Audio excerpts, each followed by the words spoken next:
ஜெயிச்சவன் தானே கண்ட்ரோல் பண்ணுவான் தோத்தவனை.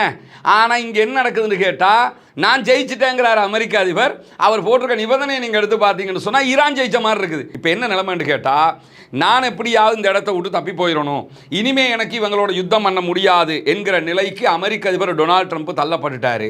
யுத்தத்திலிருந்து பின்வாங்கணுமாக இருந்தால் ஒன்றோ நாங்கள் ஜெயிச்சிட்டோம் அப்படின்னு சொல்லி அந்த வெற்றியை வெளிப்படையாக காட்டிட்டு பின்வாங்கணும், இல்லைன்னு சொன்னால் ஈரான் தோற்றுவிட்டது என்பதை ஈரான் ஒப்புக்கொள்ள வேண்டும். இந்த ரெண்டில் ஒன்று நடந்தால் மட்டும்தான் அமெரிக்க அதிபர் டொனால்ட் ட்ரம்புக்கு இனிமே எதிர்காலம் இருக்கிறது என்கிற நிலை வருகிற போது, அவரால் ஜெயிச்சிட்டோங்கிறத அவர் மீண்டும் மீண்டும் சொல்லிக் கொண்டிருந்தாலும் உலக நாடுகள் யாரும் அவரை வெற்றி பெற்றதாக ஏற்றுக்கொள்ள தயாரும் இல்லை. முதல்ல அமெரிக்க அதிபர் டொனால்ட் ட்ரம்ப் வெளியிட்டிருக்கிற இந்த 15 அம்ச நிபந்தனைகள் இருக்குல்ல, அதை கொஞ்சம் பார்த்துருவோம். பார்த்தாலே அமெரிக்கா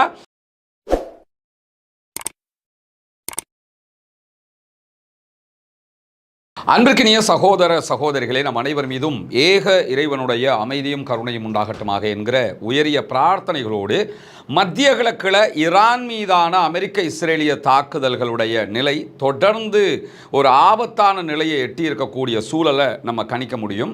குறிப்பாக ஈரான் மீதான தாக்குதல்கள் ஒரு 3 நாட்களில் முடிந்துவிடும், ஈரானுடைய தலைமைகளை சரித்துவிட்டால் ஈரான் சரிந்துவிடும் என்கிற எண்ணத்தில் இஸ்ரேலும் அமெரிக்காவும் இணைந்து ஈரான் மீது தாக்குதல் நடத்தியது. குறிப்பாக அமெரிக்காவை இந்த தாக்குதலுக்குள்ள தள்ளியதே இஸ்ரேல் தான் என்பதுதான் அமெரிக்க விற்பனர்களுடைய குற்றச்சாட்டுகளாகவும் இருக்கக்கூடிய சூழல்ல, இந்த யுத்தம் 3 நாட்களில் முடிந்துவிடும் என்று நினைத்தால் இன்றைக்கு 26வது நாட்களை தாண்டி யுத்தம் நகர்ந்து கொண்டிருக்கக்கூடிய சூழலிலும் மத்திய கிழக்கில் இருக்கக்கூடிய அமெரிக்காவினுடைய எல்லா நிலைகள் மீதும் அபாரமான தாக்குதல்களை ஈரான் நடத்துகிற அதே நேரம் அமெரிக்காவினுடைய 2 கப்பல்கள் தோல்வி அடைந்து திரும்பி சென்றிருக்கின்றன.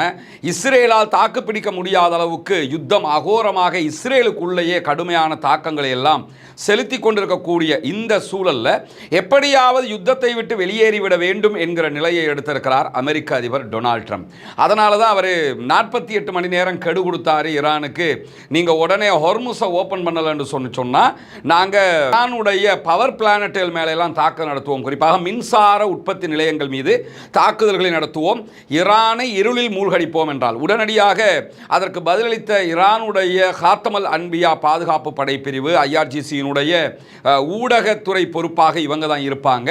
அவர்கள் கொடுத்த பதிலடி என்னவாக இருந்தது என்று சொன்னால், நீங்கள் எங்களுடைய மின்சார நிலையங்கள் மீது தாக்குதல் நடத்தி ஈரானை இருளில் மூழ்கடித்தால் முழு GCCயும் இஸ்ரேலும் இருளில் மூழ்கடிக்கப்படும்.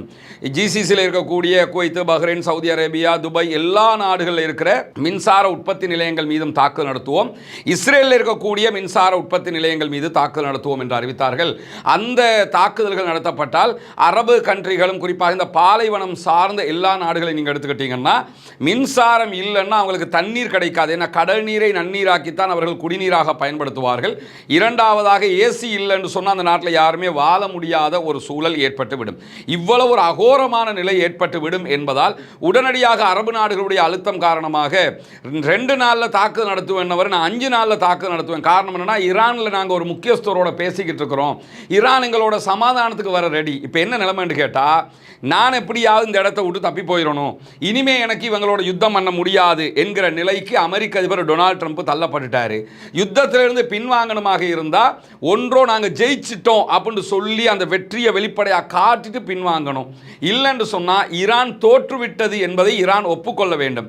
இந்த ரெண்டில் ஒன்று நடந்தால் மட்டும்தான் அமெரிக்க அதிபர் டொனால்ட் ட்ரம்புக்கு இனிமே எதிர்காலம் இருக்கிறது என்கிற நிலை வருகிற போது, அவரால் ஜெயிச்சிட்டோங்கிறத அவர் மீண்டும் மீண்டும் சொல்லிக் கொண்டிருந்தாலும் உலக நாடுகள் யாரும் அவரை வெற்றி பெற்றதாக ஏற்றுக்கொள்ள தயாரும் இல்லை.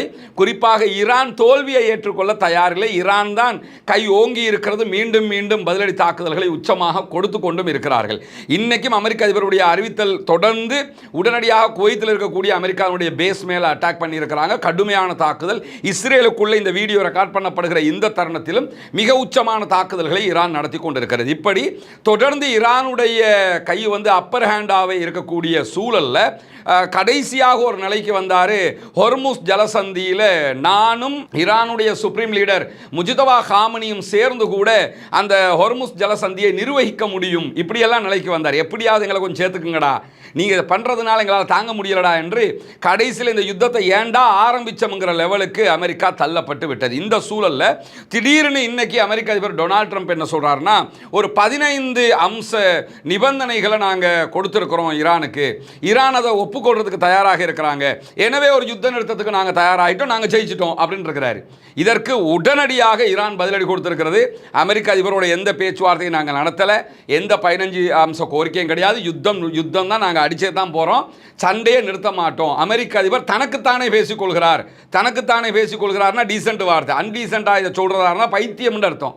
அவனை தனியை வந்தால் உளத்திக்கிட்டு இருக்கிறாப்புல அப்படின்னு சொல்லி இன்றைக்கு ஐஆர்ஜிசியினுடைய ஹாத்தமல் அன்பியா படைப்பிரிவு மிக தெளிவான அறிக்கையை வெளியிட்டிருக்கிறார்கள். முதல்ல அமெரிக்க அதிபர் டொனால்ட் ட்ரம்ப் வெளியிட்டிருக்கிற இந்த 15 அம்ச நிபந்தனைகள் இருக்குல்ல, அதை கொஞ்சம் பார்த்துருவோம். பார்த்தாலே அமெரிக்கா இப்போ முட்டுக்காலில் நின்ட்டாங்க.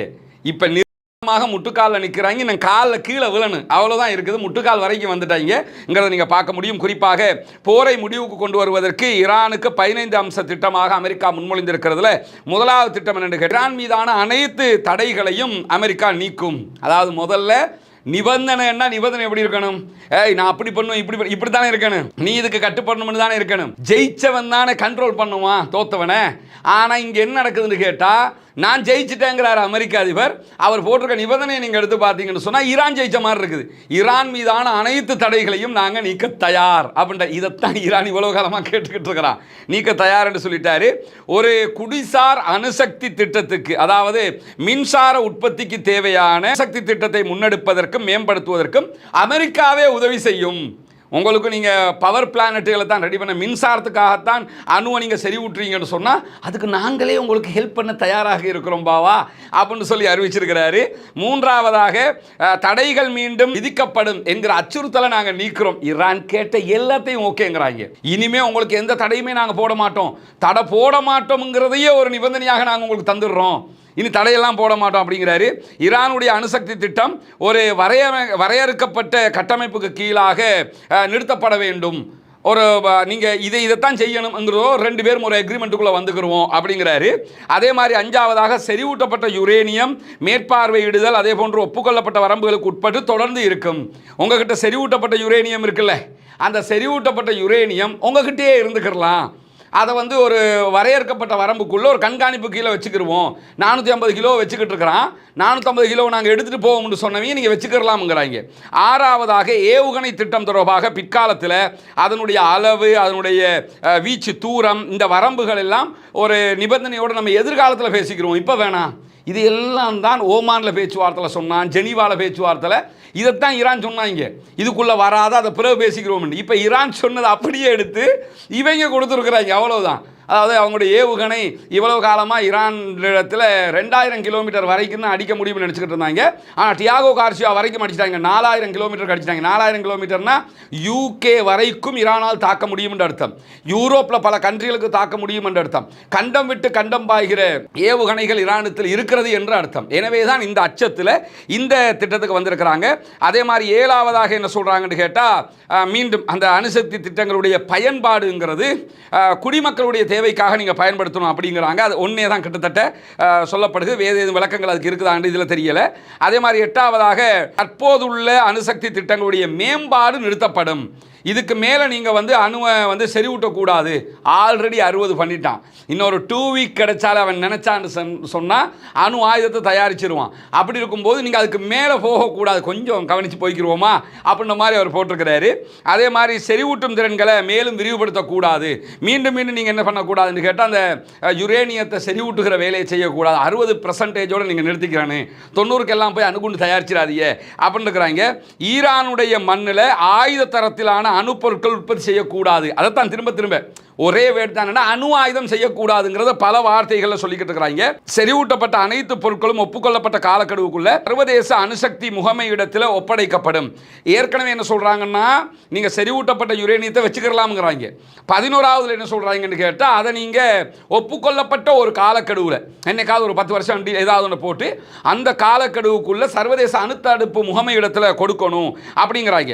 அதுக்கப்புறம் 12ஆவது 13ஆவது பின்னாடி வர்றது தான் ஈரான் ஏற்றுக்கொள்ள முடியாது முடியாத ஆரம்பத்தில் ஈரான்ட்ட முட்டுக்காலில் நின்று சரணடைஞ்சிட்டு பின்னாடி வந்து புத்தியை காட்டுறாங்க. 12வது என்ன சொல்கிறாங்கன்னா, நட்டான்ஸ், இஸ்பஹானில் இருக்கக்கூடிய அதே போன்ற ஃபோர்டோ ஆகிய இந்த அணுமின் நிலையங்கள் மொத்தமாக அழிக்கப்படணும். இதை நீங்கள் பயன்படுத்தக்கூடாது. ஏன்னா இதில் தான் அவங்க அணுவை செறிவூட்டுறாங்கிறதுனால இதை நீங்கள் பயன்படுத்தக்கூடாது. சர்வதேச கண்காணிப்பு மற்றும் சரிபார்ப்பு வழிமுறைகள் அமுல்படுத்தப்பட வேண்டும். அதாவது இன்டர்நேஷனல் இந்த அணுத்தடுப்பு முகமை உள்ள வந்து பார்க்கறதுக்கு அனுமதிக்கணும் அப்படிங்கிறாங்க.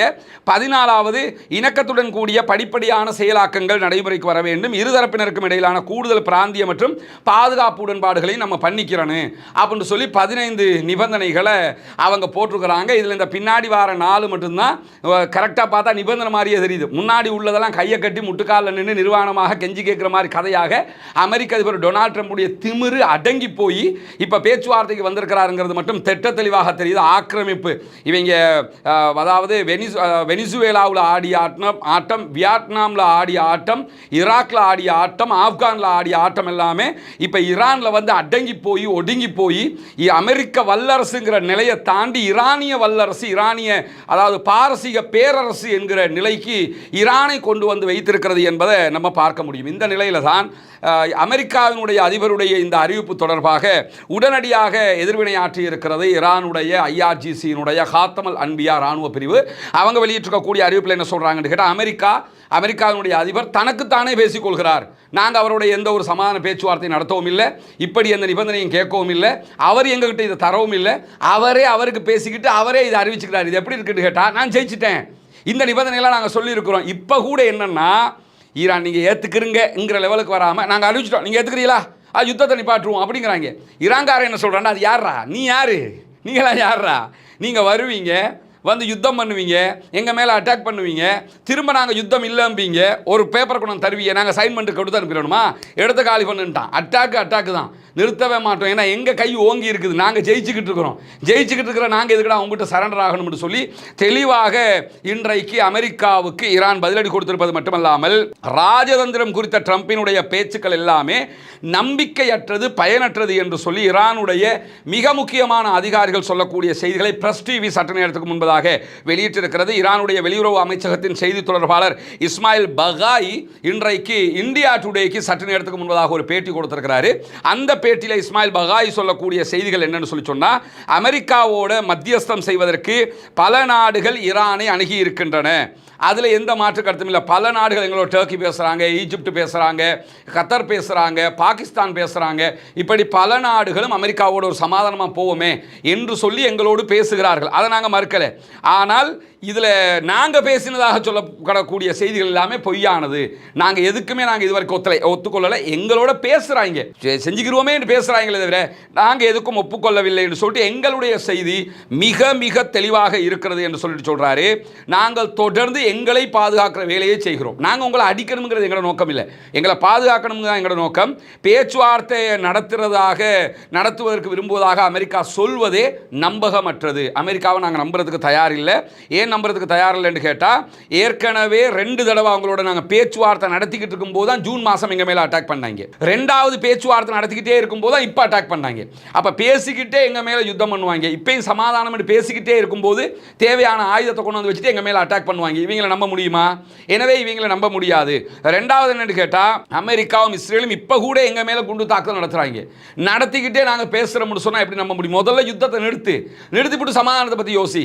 ஆனால் நீங்கள் தாக்குதல் நடத்திக்கிட்டே சமாதானம் கேட்டிருக்கிறீங்க. எனவே அமெரிக்காவுடைய இந்த ராஜதந்திரத்தை எல்லாம் நாங்கள் நம்புவதற்கு தயாரில்லை. இந்த யுத்தத்தை தொடங்கினது அவங்க தான், தொடர்ந்து ஈரானை தாக்கி வருவதும் அவர்கள் தான். இப்படியான நிலை இருக்கும்போது மத்தியஸ்தம் குறித்த அவர்களுடைய பேச்சுக்களை எதையுமே நாங்கள் நம்புறதுக்கு தயாரில்லை. நாங்கள் செல்ஃப் டிஃபென்ஸுக்காகத்தான் தொடர்ந்து அட்டாக் பண்ணுறோம்னு சொல்லக்கூடியவர், பாகிஸ்தான் உங்களோட சமாதானம் பேசுதாமே, இந்த 48 மணி நேரத்துக்குள்ள பாகிஸ்தானில் ஏதோ பேச்சுவார்த்தை இருக்குதாமே என்று கேட்டதுக்கு தெளிவான ஒரு பதிலை சொல்றாரு. இஸ்லாமாபாத்துக்கு நல்ல நோக்கங்கள் இருக்கிறது என்பதை நாங்கள் மறுக்கவில்லை. இந்த யுத்தத்தை நிறுத்தணுங்கிறதுல பாகிஸ்தான் ஒரு பேச்சுவார்த்தையை நடத்த வேண்டும் என்று நல்ல நோக்கத்தில் செயல்படுது, அதை நாங்கள் மறுக்கலை. ஆனால் இந்த பேச்சுவார்த்தைகளை நடத்துங்க என்றோ நாங்கள் தயார் என்றோ இதுவரைக்கும் ஈரான் அறிவிக்கவில்லை. ஈரானுடைய வெளியுறவு அமைச்சர் அப்பாஸ் அராக்சி வெளியிட்டிருக்கக்கூடிய கருத்துக்கள் என்ன சொல்றாருன்னா, ஃபாரின் மினிஸ்டர், பாகிஸ்தானுடைய ஃபாரின் மினிஸ்டர் என்னோடு பேசினார். பல நாடுகளுடைய ஃபாரின் மினிஸ்டர்கள், குறிப்பாக டர்க்கி, ஈஜிப்டினுடைய ஃபாரின் மினிஸ்டர்கள் என்னோடு பேசி இருக்கிறார்கள். ஆனால் நாங்கள் யாரோடும் சமாதான பேச்சுவார்த்தை நடத்துவதற்கு தயார் என்று இதுவரைக்கும் நாங்கள் அறிவிக்கவில்லை என்பதை தெளிவாக ஈரான் அறிவித்திருக்கிறது. ஆனால் சில ஊடகங்கள், இன்றைக்கு வெளியாகக்கூடிய சர்வதேச ஊடகங்களுடைய செய்தி பிரகாரம் ஒரு 48 மணி நேரங்களுக்குள்ளாக பாகிஸ்தானில் ஒரு பேச்சுவார்த்தை நடத்தப்படுவதற்கான வாய்ப்பு இருக்கிறது என்று சொல்லப்படுகிறது. ஆனால் அது தொடர்பாக இதுவரைக்கும் எந்த விதமான ஒரு கிரீன் சிக்னலையும் ஈரான் காட்டவில்லை என்பதும் வெளியாகி இருக்கக்கூடிய செய்திகளுக்கு மத்தியில் சற்று நேரத்துக்கு முன்பதாக ஈரானில் இருந்து இன்னும் ஒரு செய்தியும் வெளியாகி இருக்கிறது. அதாவது உயர்மட்ட கூட்டு ராணுவ தலைமையகத்தின் செய்தி தொடர்பாளர் வெளியிட்டிருக்கக்கூடிய அறிவிப்பில் என்ன சொல்றாருன்னு கேட்டால், அமெரிக்கர்களை நோக்கி சொல்கிறார், உங்களுடைய தோல்வியை ஒரு உடன்பாடு என்று அழைக்காதீர்கள். நீங்க தோத்ததை சமாதானம் உடன்பாடு சொல்லி தப்பிக்க நினைக்காதீங்க.